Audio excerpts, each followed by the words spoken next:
Good afternoon and happy holidays, and appreciate all you guys for coming today to celebrate our 222 class. Before we get going, there's a host of names that I got to thank that really did an unbelievable job helping recruit this class. First off, President Rogers. This new landscape of recruiting, of getting transfers admitted into schools is a challenge for all of us, and President Rogers has been unbelievable in that area. Our athletic administration, Bob Moosberger, for obviously helping with that process too. Just like I said, the new landscape of recruiting here is unbelievable. I'd like to congratulate Kit Hughes, Holy Cross, well-deserved, unbelievable, and I'd like to thank everything that you've done for us. And at times I haven't been the easiest human being to deal with, and you've been unbelievable, and I can't thank you enough for everything you've done. You've been a great boss and even a better friend. So I really thank you, and go Holy Cross, man. It's going to be awesome. Harley, thank you. All the work that you've done with compliance has been incredible. You've had to deal with this new landscape of recruiting also, which is challenging for all of us. Chet Hessen and Marisha Tassenberg in academics. Our financial aid director, Elizabeth Laymaster.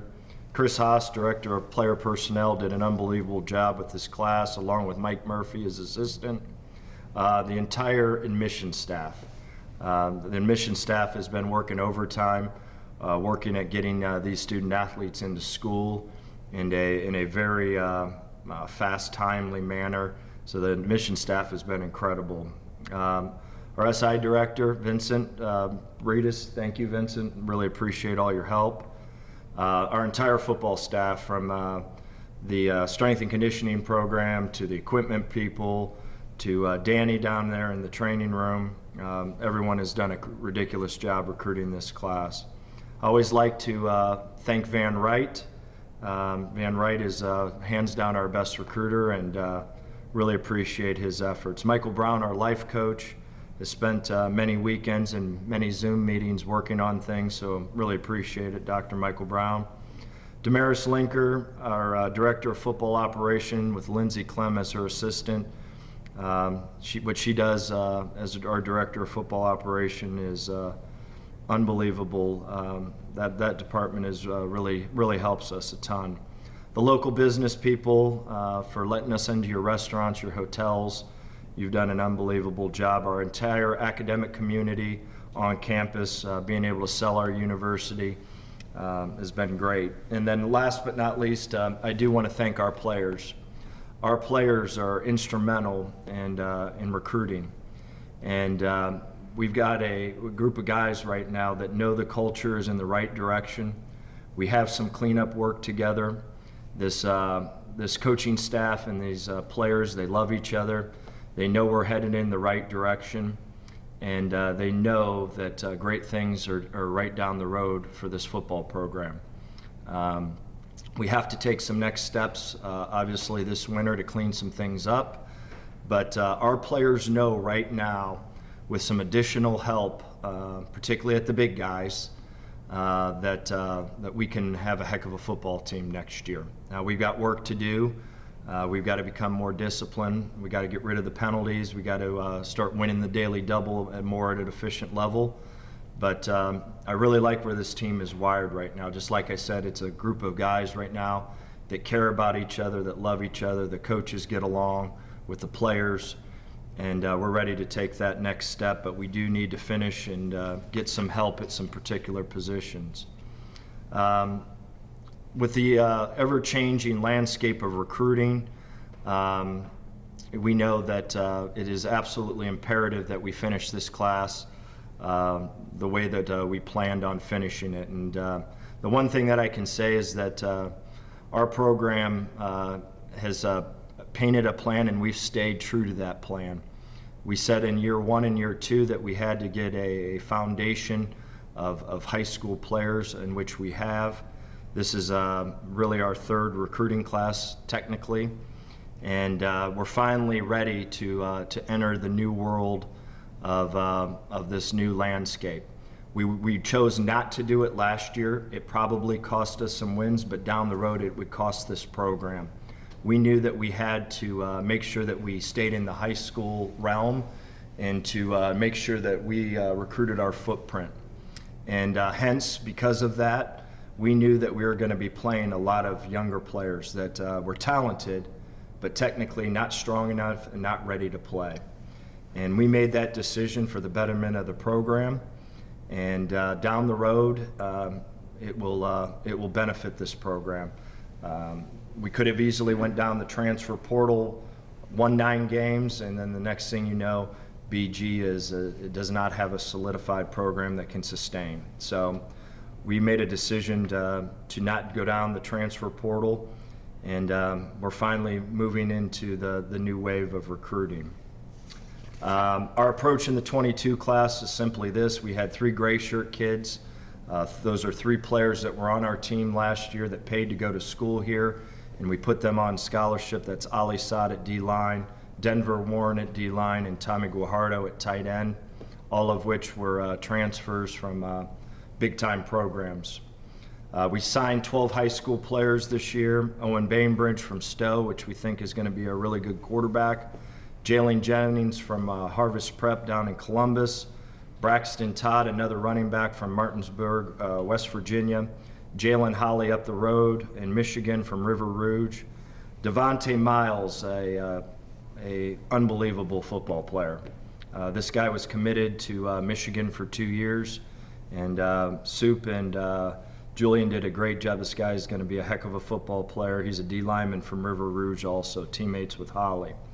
Kanan Williams, an outside linebacker from Rock Creek Christian in Maryland.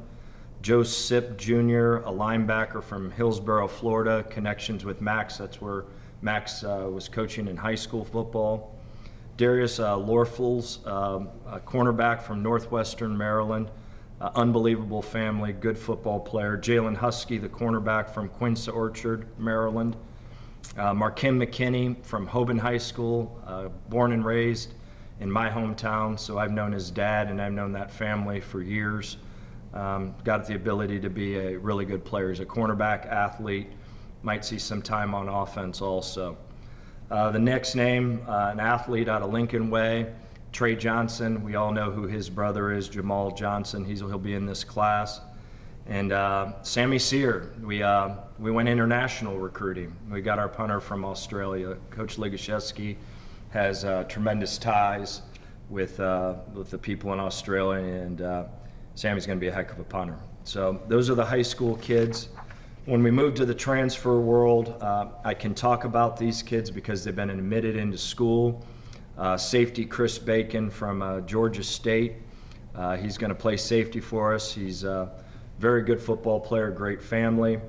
A receiver, Adu Hillier from Alabama A&M.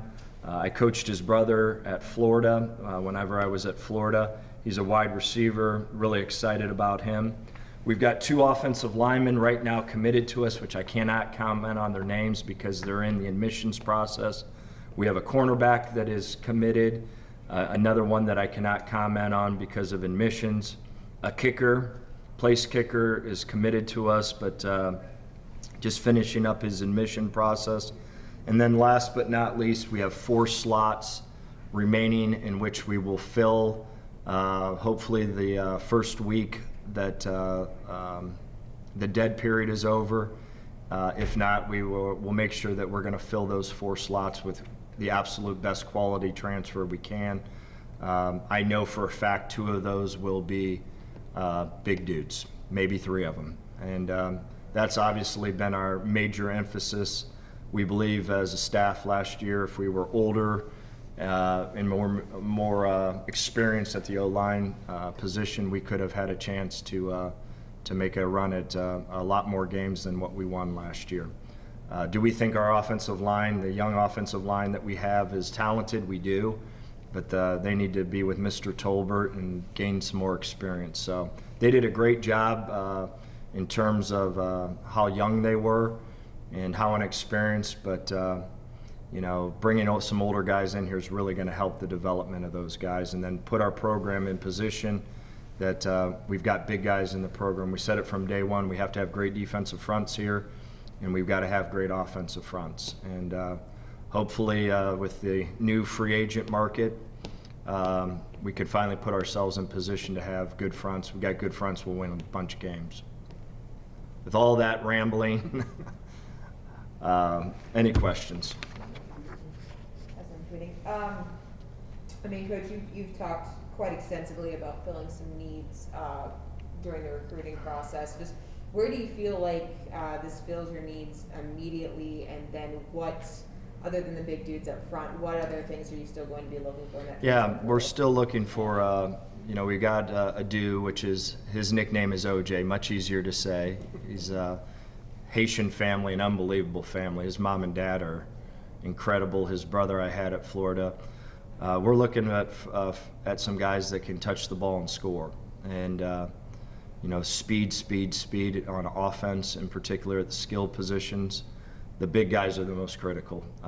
Just like I said, with all that being said, not adding one other skill guy, not adding another secondary guy. If we had the big dudes this year, we had a position to be bowl eligible, in our opinion. Without a doubt, we had a chance to be bowl eligible.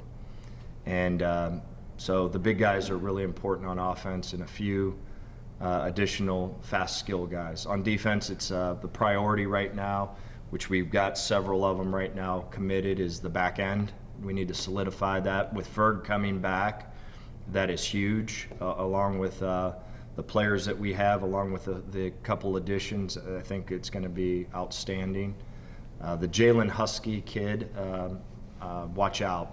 That's a young one that has the ability to come in and play early, in my opinion, but we'll see. And then in the next round, it'll be linebackers. We need to get some more depth at the linebacker position. And we lost on one that we really, really wanted. A gentleman went to Kansas that we really wanted, and we just got beat out recruiting. So that's our plan. I guess with the transfer portal, you could get them on the second time around. Well, it's amazing that kids technically can take, I think Bob and I were talking about this, a kid could take up to 15 recruiting trips. Can you imagine that? 5 in high school, 5 when you transfer, and 5 when you graduate. Man, you want to talk about a heck of a time. I mean, my goodness gracious. I wish I had that opportunity back in the day. I noticed 4 of the kids are green shirts. They're going to be January enrollees. Would you like to have, are you happy with that number? Do you wish you could get more of them on campus in January? How do you feel about getting guys in that early? There's going to be quite a few here this January. Right. I think what you were looking. Those will just be the signees. That's not. Yeah. So, I meant the new kids. There's quite a few. Yeah. Almost all of them will be here. Mm-hmm. All of them, knock on wood, will be here for spring football. In terms of the class right here, 4 of these players won state championships in their high school careers. Mm-hmm. One of them, I forget which one off the top of my head, 1, 2 of them. Tell me about having that quality developed as a high school player, a kid that knows how to win and understands what it takes to win as a high school player. Yeah, we try to do a great job of recruiting from good high school programs. When they come from a good high school program, they're generally ahead. College football is demanding. College football is hard. And generally speaking, those guys are a little bit ahead. Have we had guys come from smaller programs and be successful? Absolutely. But the learning curve of just how to do business on a regular daily basis is absolutely an advantage, I think. Asking about Devontae Miles, again, he committed to Michigan, committed away from Michigan, took some time and came back and just started Bowling Green. Him with Jalen, just tell me about what those two bring from that high school program. I know Corey Parker has it really rolling up there. He does. He's got really good football players, and Jalen's a hungry guy, really hungry guy. He's a guy that wants to do well.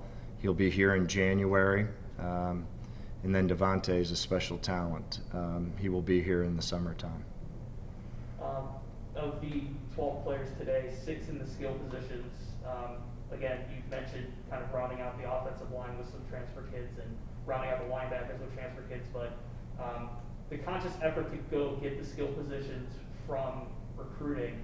How much effort was there in all of that? And is this what you anticipated for a day like today? Yes, if you look at how we've recruited, it's been big guys, big guys, big guys. And we did that to set the program up for years to come. Those big guys take time to develop. And even the ones that we had last year, they're really good players, but they just weren't ready yet. And now with the ability to bring some older guys in here, win, and then the ball will keep rolling. But if you would have brought the transfer big guys in right away and not brought the younger kids in, you're not going to have a program here. You're going to win and then fall right back to where we were at just because of depth.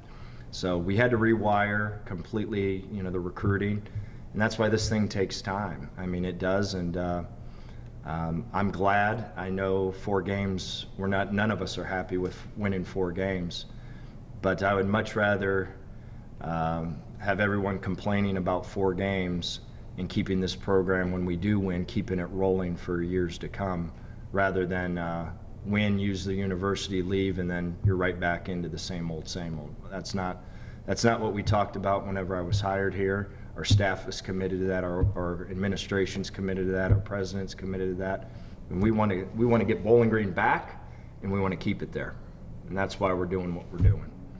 Barker McKinney, was he a Barberton kid before he went to Hoban? Oh yeah, he's a Magic. Yeah. But did he start at the high school and then go to Hoban? Yes. Mark Kim's been 2 years at Hoban. Yeah, okay. And I've known his dad forever. His dad was an unbelievable player, played at Purdue, and then Pittman. They're related. So Pittman, who went to Ohio State from my hometown. So there's some good players that came out of there.